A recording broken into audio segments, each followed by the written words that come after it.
Bonsoir Ernest Antoine Seyer.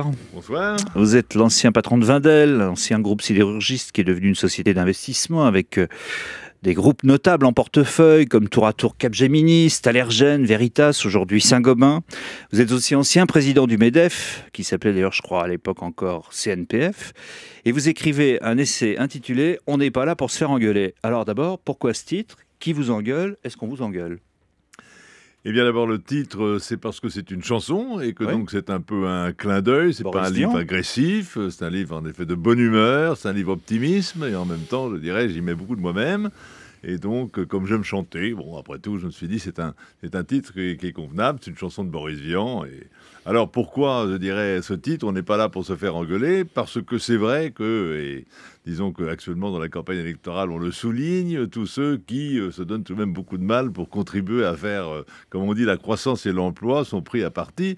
Et moi, j'ai été en effet beaucoup caricaturé, beaucoup stigmatisé, et donc c'est assez agréable, je dirais, de dire qui on est et ce que l'on pense. Il faut dire que vous-même, quand vous présidiez le MEDEF en particulier, vous n'êtes pas privé d'engueuler les autres. En particulier, je me souviens, le gouvernement, sur les 35 heures notamment. Il faut dire qu'à l'époque, l'opposition de droite était un peu dans les choux et c'était le mouvement patronal qui portait le fer, j'allais dire, de l'économie. Il fut un moment, en effet, d'ailleurs, si vous voulez, la gauche a quand même la spécialité, notamment en période électorale, de présenter des initiatives très marquantes, très originales, je dirais un peu uniques au monde. Souvenez-vous, la nationalisation de toute la banque, toute l'assurance, c'est un bon morceau de l'industrie française en 81, les 35 heures ensuite en 96, et puis là, nous avons beaucoup de choses, en effet, les 75%, enfin, donc nous sommes habitués en période électorale et à ce que la gauche, pour porter le message universel français, invente des choses en effet un peu exceptionnelles,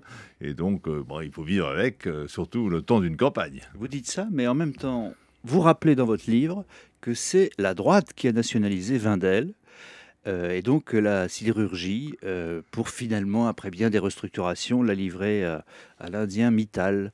Ça a dû vous surprendre, ça? Oui, enfin d'ailleurs, si vous voulez, la nationalisation par la droite a été tout de même un très grand choc pour une famille industrielle qui, depuis 3 siècles, faisait son métier. Elle ne s'attendait pas à ça, et surtout qu'ils l'ont très bien fait, puisqu'ils l'ont fait sans indemnisation. Très fort. La gauche, elle, a été quand même, je dirais, dans ce domaine-là, plus honnête.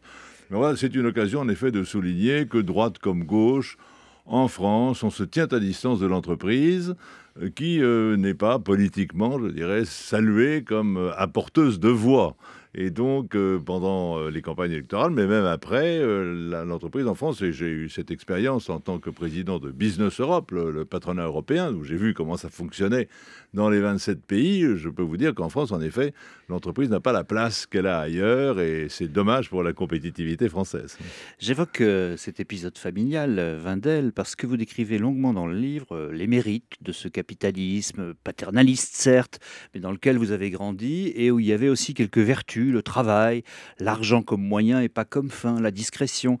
Est-ce que si vous vous faites engueuler aujourd'hui, pour reprendre votre expression, c'est peut-être pas justement parce que toute cette éthique-là s'est étiolée, a volé en éclats?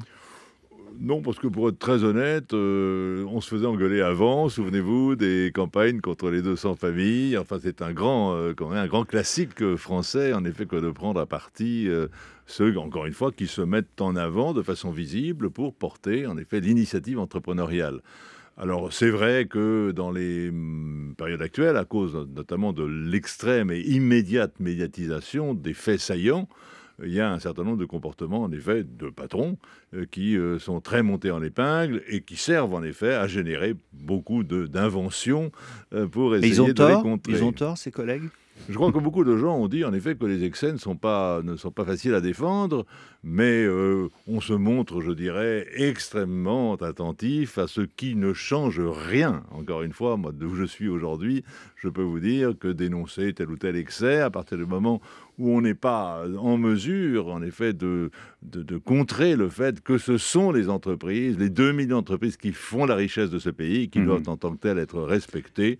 Enfin, je dirais que ça n'est pas central. Il y a un moment important dans ce livre, c'est celui dans lequel vous prônez, j'allais dire, un capitalisme de talent, je crois que c'est votre expression.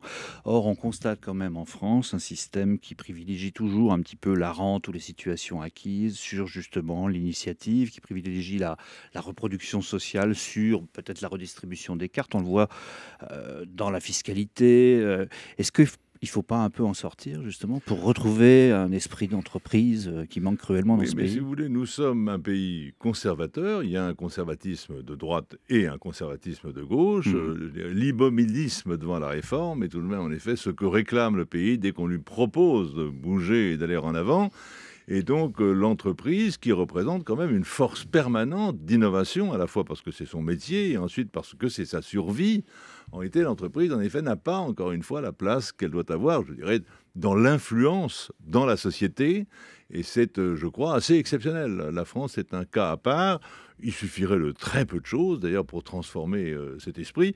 Lorsque j'ai eu l'honneur de présider le MEDEF, nous avons réussi pendant quelques années, en tout cas, à montrer et à faire entendre la voix des entrepreneurs comme absolument centrale dans la société française. Ça allait même au-delà de ça, si je puis me permettre, parce que vous preniez à l'époque une refondation sociale dans laquelle, en réalité, les partenaires sociaux, patronat et syndicats, reprenaient l'initiative au détriment de l'État qui se mêle de tout en France. Est-ce que c'est Oui, alors si vous voulez, ça c'est la magie notable? du texte notamment. En France, on imagine et on pense qu'à partir du moment où on a couché les mots sur le texte et que le texte a été approuvé par les institutions, on a réglé les problèmes.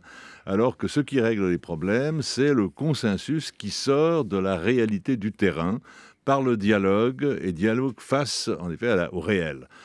Nous sommes en effet un monde politique qui manie un tout petit peu la formule magique. Abracadabrant, les problèmes disparaissent et abracadabrant, c'est le texte La loi? présenté, la loi, Mhm. la réglementation. Et je crois que ceci est en effet dangereux. Est-ce qu'on arrivera à le changer? Il le faut, et je pense que probablement, en effet, il y a dans notre pays des forces aujourd'hui au travail pour arriver à nous faire franchir.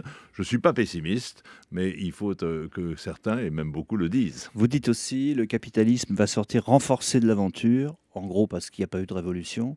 Est-ce que vous pensez quand même que les programmes d'austérité qui sont mis en place un peu partout, à un moment ou à un autre, ne vont pas provoquer la crise sociale que votre ami Denis Kessler pronostique en disant qu'il y a toujours 3 phases, la crise financière, la crise économique et derrière, peut-être, la crise sociale? Si vous voulez, l'enjeu actuellement, il est extrêmement simple. Nous sommes dans une construction européenne que tout indique comme absolument indispensable si notre ensemble français, notre société française, veut participer au monde qui vient.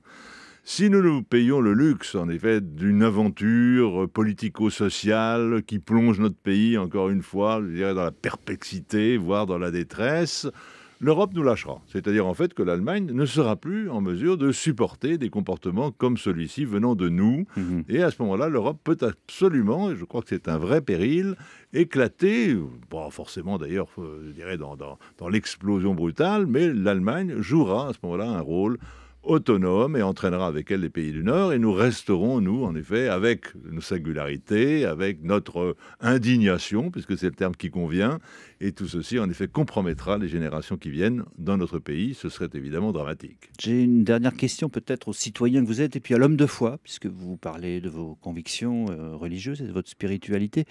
Il semble qu'en France, on ne puisse pas vivre une campagne électorale sans qu'à chaque fois on parle de fermer les frontières, on tape sur l'immigration, on est dans la nostalgie d'une espèce de pureté perdue, à l'abri des mouvements du monde. Est-ce que ça vous attriste, ça?